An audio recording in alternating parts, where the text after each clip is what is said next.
In the chill winter air of February 1637, inside a smoke-filled tavern in the Dutch city of Haarlem, the sound of clinking guilders mixed with the low rumble of anxious voices.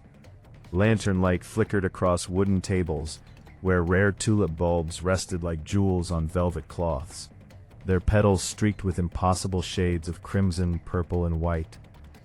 A single bulb of the legendary Semper Augustus variety, no larger than an onion, was being auctioned with bids that climbed higher than the price of a fully furnished merchant house along Amsterdam's Grand Canals. Hands shot up, contracts were scribbled on scraps of paper, and laughter erupted each time a new fortune seemed sealed. Outside, the canals lay frozen under a gray sky, windmills stood silent against the wind, and the prosperous Republic of the United Netherlands basked in the glow of its golden age. Ships from distant Java and the Spice Islands had filled the warehouses with wealth beyond measure.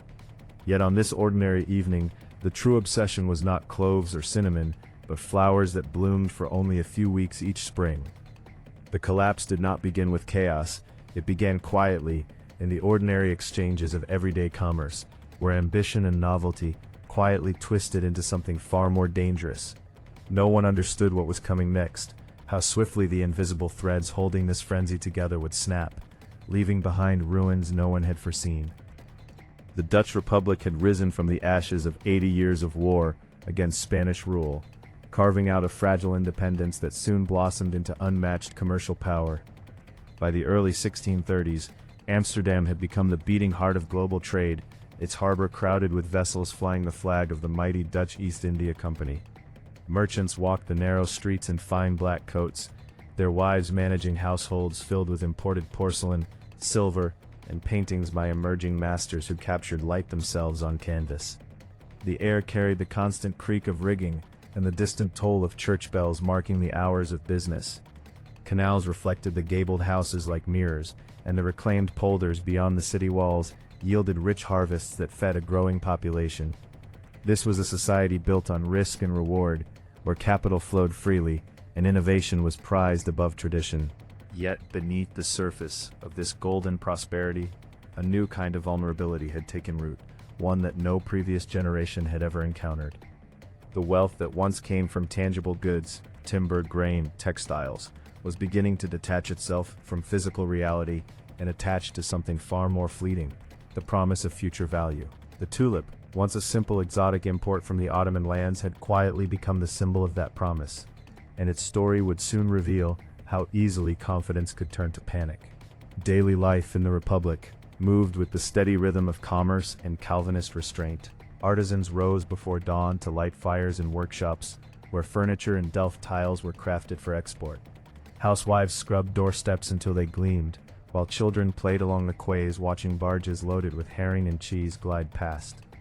In the evenings, families gathered around peat fires to read scripture or discuss the latest dispatches from distant colonies. Merchants met in coffeehouses to negotiate contracts over pipes of Virginia tobacco, their conversations laced with talk of interest rates and shipping schedules. Gardens behind the finer homes displayed tulips in carefully tended beds, their blooms celebrated as signs of refined taste rather than objects of speculation. The flower had first arrived in the Netherlands around 1590, brought back by botanists and diplomats enchanted by the vivid varieties cultivated in Turkish gardens. What began as botanical curiosity slowly evolved into social currency. A rare bulb in one's garden spoke of status and discernment in a culture that prized both. Yet these early plantings remained modest, passed between enthusiasts who valued beauty over profit. The invisible shift was already underway, unnoticed by most, as the same networks that moved spices and slaves began to treat tulip bulbs as another commodity whose price could be wagered upon like any other. Early warning signs appeared so gradually that they blended into the ordinary pulse of the economy. By the mid-1630s, certain prized tulip varieties had begun commanding sums that far exceeded their weight in gold. A single bulb might sell for the annual salary of a skilled craftsman, yet buyers justified the cost by pointing to the flower's rarity and the prestige it conferred. Contracts for bulbs still in the ground, promises of future delivery once the flowers bloomed, started circulating among a widening circle of participants. No formal stock exchange existed. So trades happened in taverns and private parlors, witnessed by notaries who recorded the agreements with the same gravity once reserved for shipments of pepper. The Republic's thriving banking system, built on sound credit and reliable bills of exchange, quietly extended itself to support these new transactions.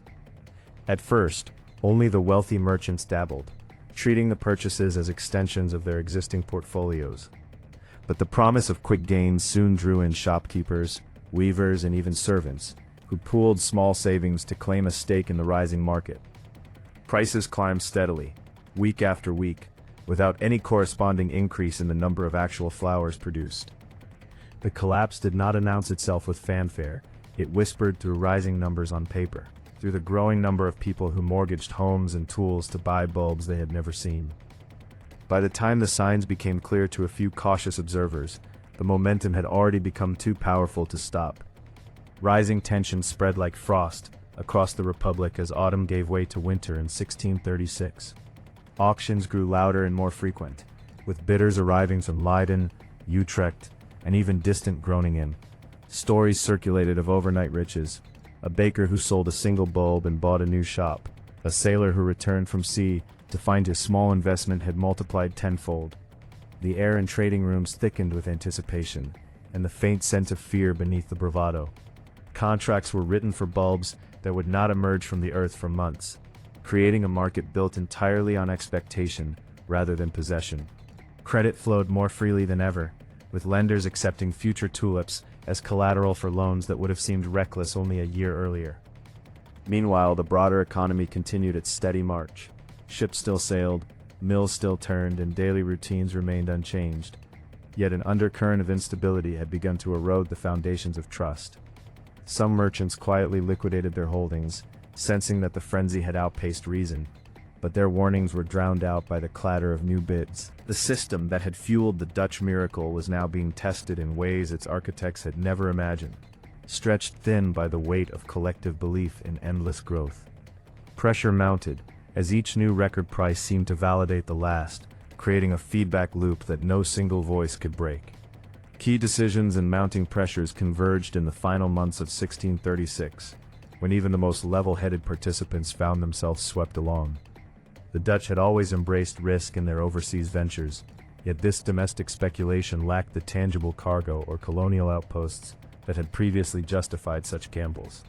Instead, it relied solely on the shared conviction that tomorrow's buyer would pay even more. Guilds and city councils watched uneasily but took no decisive action, bound by the Republic's tradition of minimal interference in private commerce. Contracts multiplied, many of them informal promises sealed with nothing more than a handshake and a glass of Genever. Wealthier traders began to leverage their positions, borrowing against assets they did not yet own, while ordinary citizens liquidated savings accumulated over lifetimes of careful labor. The invisible hand that had guided the Republic's rise was now being gambled upon in ways that blurred the line between investment and delusion. By January 1637, the market had reached a fever pitch, with prices doubling and tripling in mere weeks. The collapse still hid behind the next successful auction, the next record bid, but the structural weaknesses were already visible to anyone willing to look beyond the immediate profit. The moment the system began to fail was approaching, disguised as just another ordinary trading day. The moment the system began to fail arrived without drama or warning on a cold February morning in 1637. In a Haarlem tavern, a routine auction for a batch of tulip bulbs opened as usual, yet the expected rush of bids never materialized. One bidder after another hesitated, then withdrew entirely. Silence fell where excited shouting had once filled the room. The seller, stunned, lowered the asking price again and again but still found no takers. Word of the failed sale spread along the canals faster than any ship could sail, reaching Amsterdam and beyond by nightfall. Within days, similar scenes unfolded across the Republic. Buyers who had signed contracts for future delivery suddenly refused to honor them, citing technicalities or simply vanishing. Prices that had soared for months plummeted by 90% or more in a matter of weeks. The intricate web of credit and expectation that had sustained the mania unraveled with terrifying speed. What had seemed an unstoppable force of collective optimism revealed itself as fragile as the flowers it celebrated. The collapse did not arrive with riots or burning warehouses. It came in the form of empty chairs at auction tables, and the quiet scratching of pens as notaries recorded defaults. By the time the signs became clear, it was already too late for thousands who had staked their futures on petals that would never bloom again. Human consequences rippled outward from the financial rupture with a quiet devastation that touched every layer of Dutch society. Merchants who had mortgaged warehouses and ships now faced creditors demanding immediate payment in coin rather than promises. Families who had celebrated sudden wealth found themselves stripped of savings accumulated over generations. In the weeks following the crash, courtrooms filled with lawsuits as sellers sought to enforce contracts that buyers now claimed were unenforceable. Some speculators retreated into silence, selling what little remained to settle debts, while others simply disappeared, leaving behind empty homes and bewildered neighbors. The social fabric, once knit together by shared prosperity, began to fray along lines of class and trust. Tavern conversations grew subdued, and the once proud display of tulips in private gardens became a source of embarrassment rather than pride. Yet the broader republic did not descend into famine or revolt. Its underlying trade networks and colonial empire remained intact. Still, the psychological wound ran deep. Confidence, the invisible currency that had powered the Golden Age, had been shaken in a way that no previous crisis had achieved. The fear of invisible collapse lingered in the air, like the scent of wilting flowers, reminding every citizen that wealth built on expectation could evaporate overnight. The immediate aftermath saw the Dutch authorities attempt to restore order without undermining the Republic's reputation for commercial freedom. City councils in Amsterdam and Haarlem convened emergency meetings, urging parties to settle disputes amicably rather than flood the courts. Many contracts were ultimately voided or renegotiated at fractions of their former value, sparing the economy from total paralysis. The tulip trade itself did not vanish, it simply returned to the realm of horticultural enthusiasts, who once again prized beauty over speculation. Gardens bloomed again the following spring, but the mania's shadows stretched across ledgers and family histories for years. Merchants recalibrated their risk assessments, and bankers grew more cautious with credit extended for intangible assets. The event exposed the Republic's vulnerability to collective delusion in ways that no war or plague had done. Yet the Dutch Golden Age continued, its ships still dominating the seas, and its artists still producing masterpieces that captured light and human emotion with unmatched skill. The rupture had been contained, but its memory endured as a cautionary tale whispered in counting houses and merchant guilds alike. In the long sweep of history, the Tulip Mania of 1637 stands as the first documented financial bubble and crash, a rupture that revealed how markets driven by human psychology could detach from reality with devastating speed. The event entered the annals of economic thought not as a catastrophe that destroyed the Dutch Republic, but as a warning encoded in ledgers and contemporary pamphlets that future generations would study. It demonstrated that even the most sophisticated commercial society could be vulnerable to the invisible forces of greed, fear, and herd behavior. The lessons traveled beyond the Netherlands, influencing later observers who chronicled similar episodes in distant lands and eras. The canals of Amsterdam still reflected the same gabled houses centuries later, yet the memory of those fevered auctions lingered like a faint echo in the architecture of modern finance itself.